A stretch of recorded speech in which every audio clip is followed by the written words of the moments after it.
This is Ankita.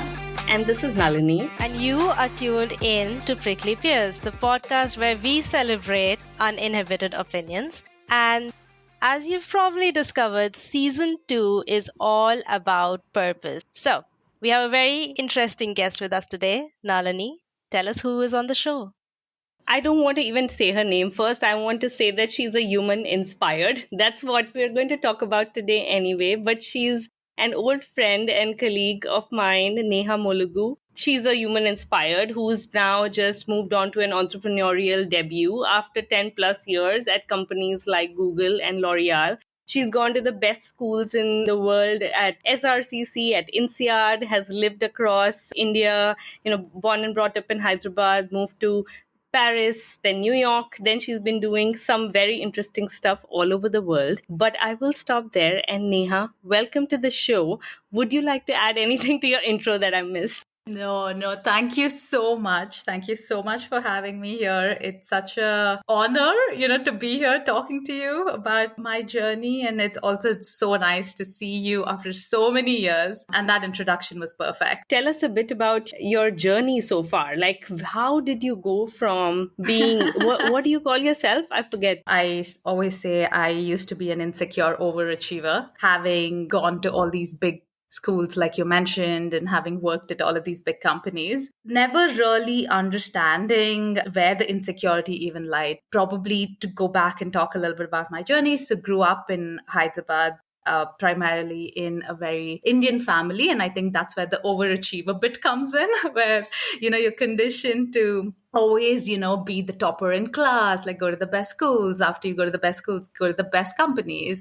Once you go to the best companies, chase that promotion and want to grow up the corporate ladder. So that was me for a long, long time, for the first, I would say 30 years of my life, until I came to a point where none of it made sense anymore, and I couldn't even understand what that lack of meaning or lack of purpose, as we call now, meant at that point in time. And that's how the journey started, of questioning myself, asking myself these deeper questions of why am I here? What gives me meaning? What does purpose mean? How do I find it?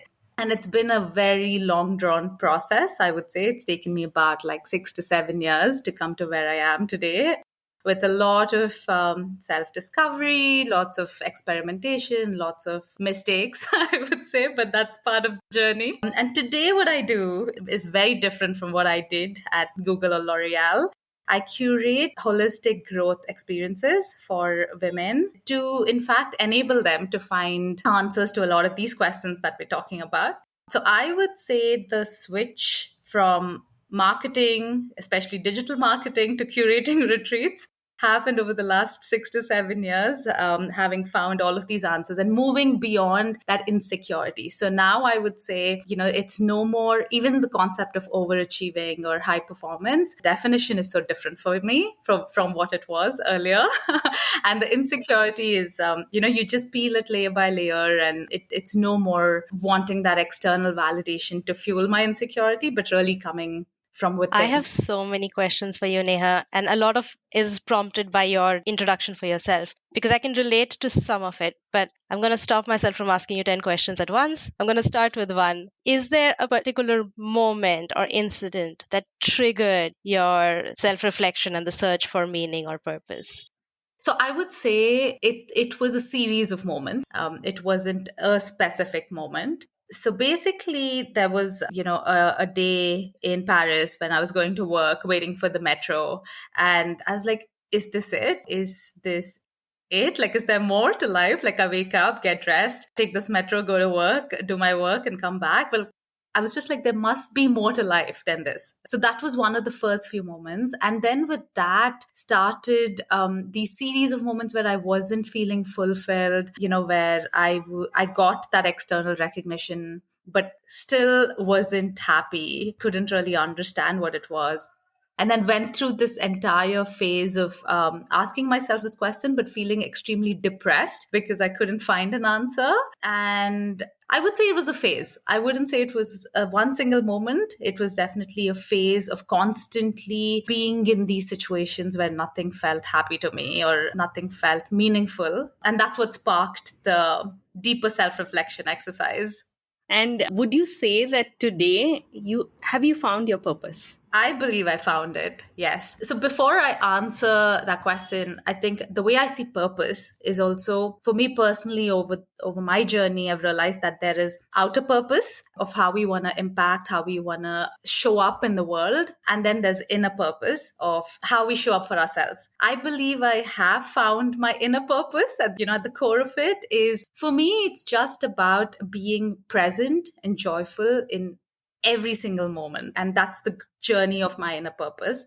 Sparking from there, I believe my outer purpose is to empower and serve others, to live truly meaningful and joyful and free lives. And through that is how I've curated what I call now my soul aligned career or soul aligned business, because the how of that outer purpose can keep changing. Today, the way I want to serve is through these retreats that I curate. And tomorrow, maybe that's going to expand into serving everybody, not just women, right? But the core of it remains the same of wanting to empower, wanting to serve, wanting to help others really experience true connection with themselves. I'm still hung up on, so obviously, Nalini and I are in slightly different stages of life. She's already convinced that she needs a purpose to live a happy, fulfilled life. I'm still at a stage where maybe I need a purpose. Can I live a happy life without a purpose? So I'm really curious, in your journey of discovery, did you go through a range of emotions? Because I'm going through absolute confusion. So can you just walk me and help me understand along my own journey over the period of time when you were discovering the purpose? What was the range of emotions you went through, and what led you to discovering that this is what my current purpose is?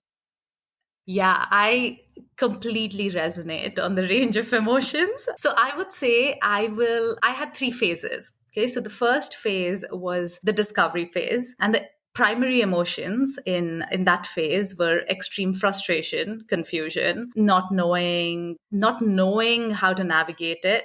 And I would also say a lot of depression and sadness because I wanted an answer and I wasn't able to find it. So that was the first phase.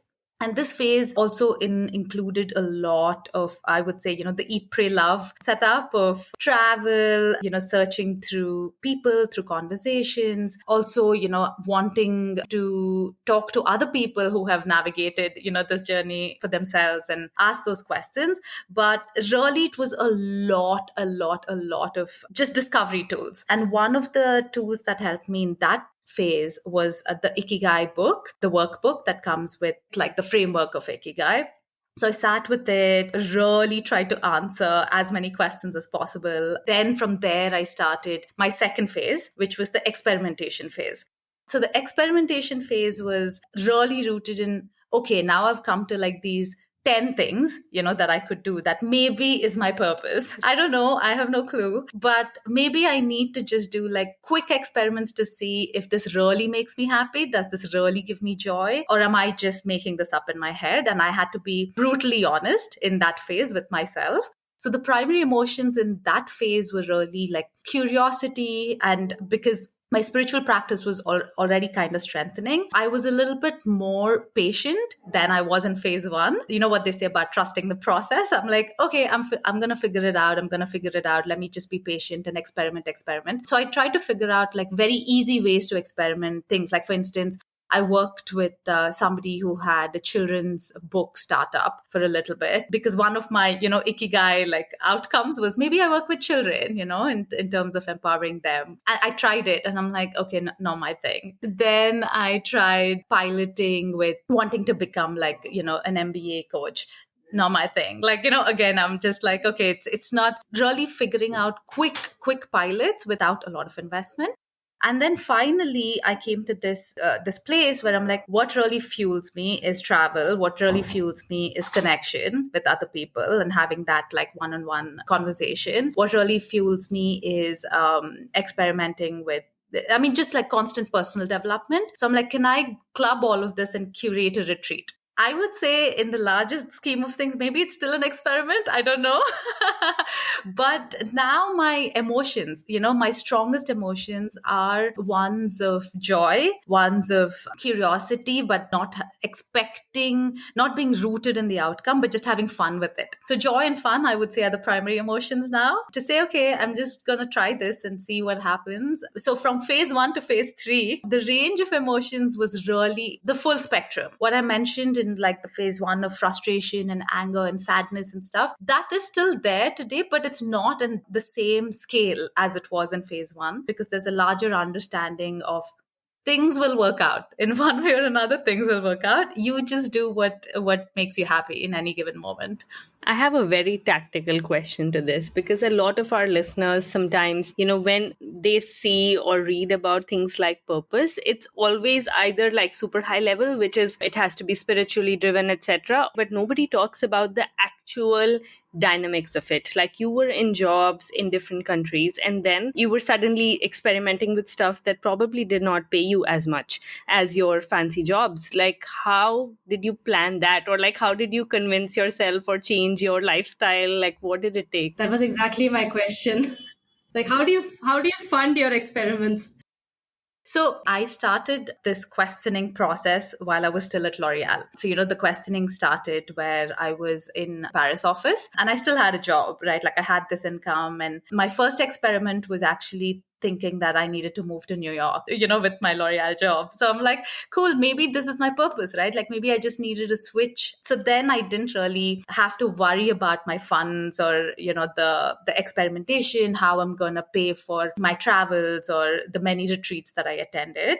But in the second phase, when I was certain that, okay, the corporate path is not my path anymore, I'm yet to figure out what my path is. So I didn't jump to quitting my job. Like, it wasn't like I woke up and I said, no, this is not for me anymore. I'm just going to quit and then I'm going to figure it out. Honestly, I had the privilege and the flexibility to work remotely, to have hours that I didn't have to do like a 9 to 5 job. As long as I got my job done, gave me some flexibility. And then when I was certain that the path, I want to leave the corporate path, the only thing I looked at is, can I survive on my savings for about 6 to 12 months?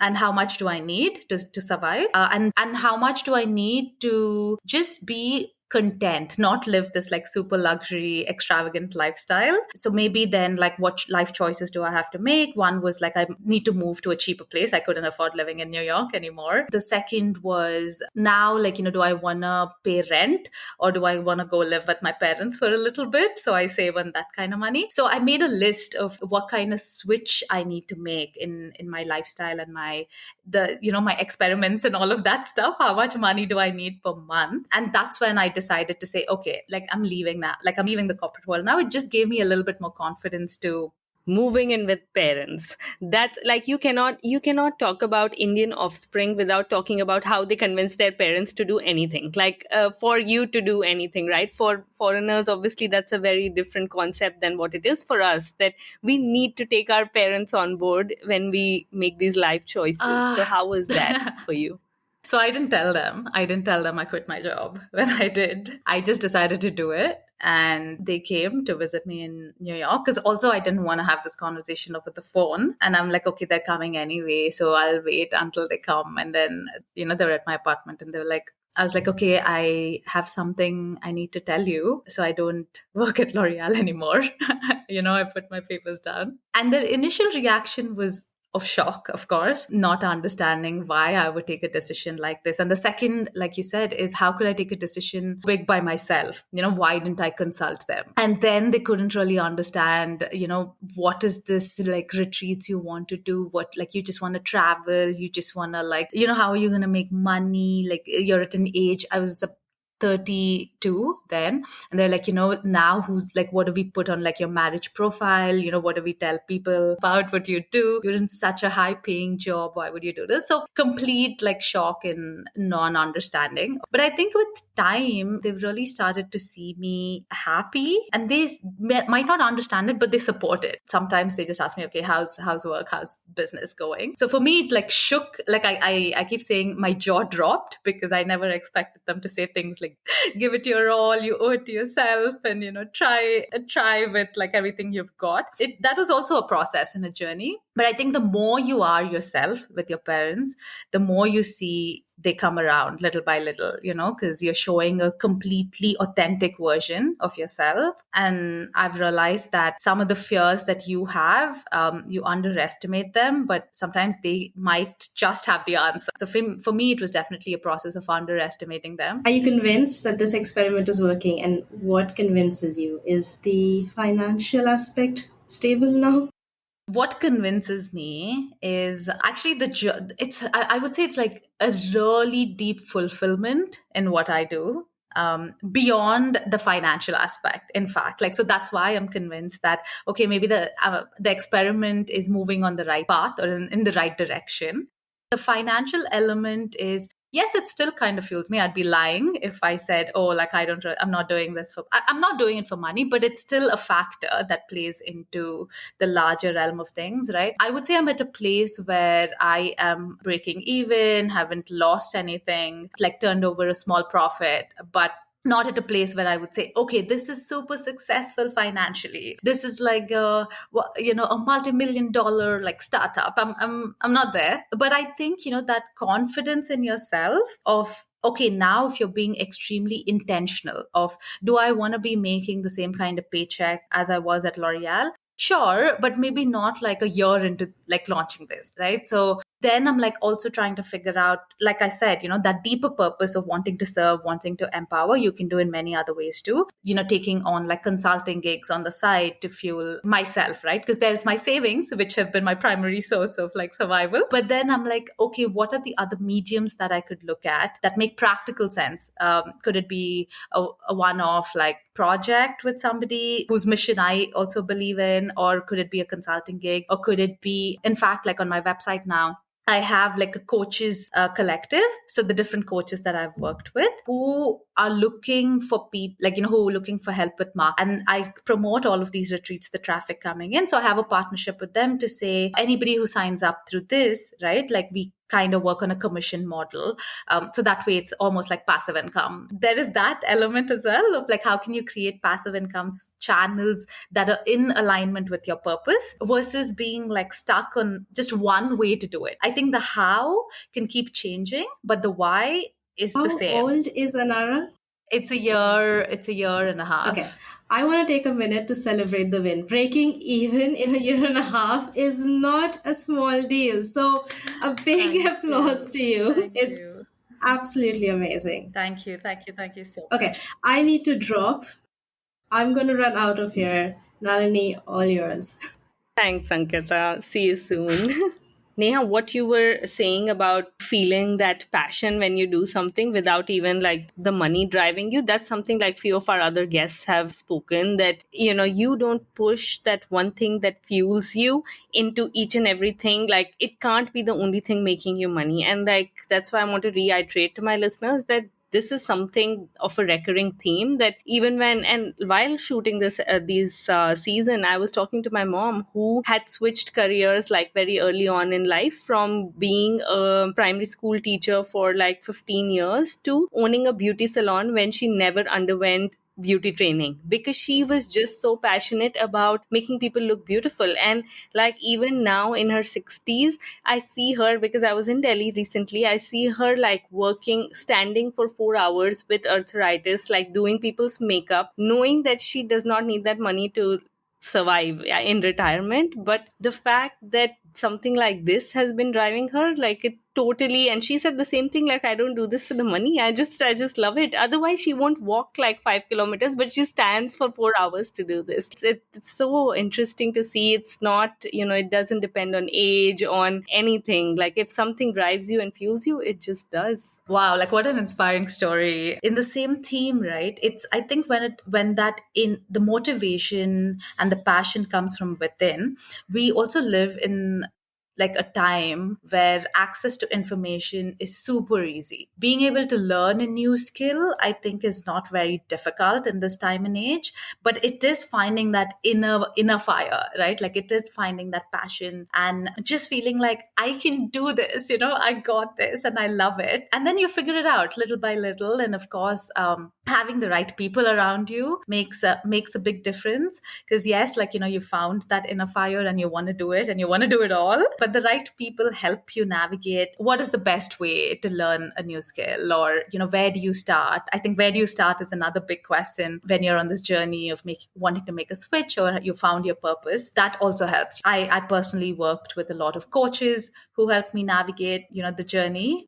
Do you have all this in your retreats as well? Like now, I really want to talk about your retreats. They sound so enchanting. Yeah, we have a lot of this in the retreats too. So basically, the retreats are about 5 to 7 days, and they touch on different aspects of life. So I really call them holistic growth, because I think for us to show up as human beings who are whole, we need to understand how our belief system works in each area of life. So the 5 themes we touch on is: one is financial wellness and what are our belief systems or relationship with money. Then we have nutrition and things like what's our relationship with food, hormonal wellness. The third is sexual wellness. So with sexual wellness is things like body confidence, what is our relationship with trust, intimacy, touch, things like that. And then the fourth is leadership. How we sometimes make ourselves small or feel